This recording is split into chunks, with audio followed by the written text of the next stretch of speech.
فرمان مصطفیٰ صلی اللہ علیہ وآلہ وسلم حضرت عبداللہ ابن عباس رضی اللہ تعالیٰ عنہ روایت کرتے ہیں کہ رسول اللہ صلی اللہ علیہ وآلہ وسلم کی خدمت میں ایک صحابی نے حاضر ہو کر عرض کیا، یا رسول اللہ، میں اپنے اندر ایسا برا خیال پاتا ہوں کہ زبان سے اس کے اظہار کی بجائے جل کر کوئلہ ہو جانا مجھ کو زیادہ پسند ہے۔ رسول اللہ صلی اللہ علیہ وآلہ وسلم نے یہ سن کر فرمایا، اللہ کا شکر ادا کرو جس نے اس خیال کو وسوسے کی حد تک رکھا۔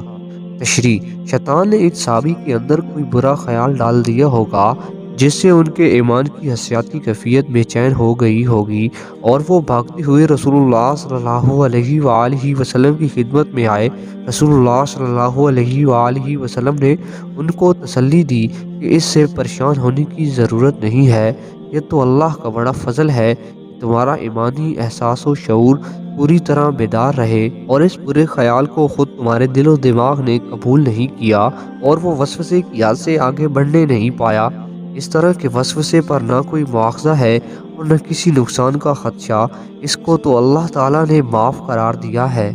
ہاں، اگر وہ برا خیال وسوسے کی حد سے آگے بڑھ کر تمہاری زبان یا عمل سے ظاہر ہو جاتا تو پھر تمہارے لیے خطرے کی بات تھی۔ حضرت انس رضی اللہ تعالیٰ عنہ فرماتے ہیں، رسول اللہ صلی اللہ علیہ وآلہ وسلم نے فرمایا،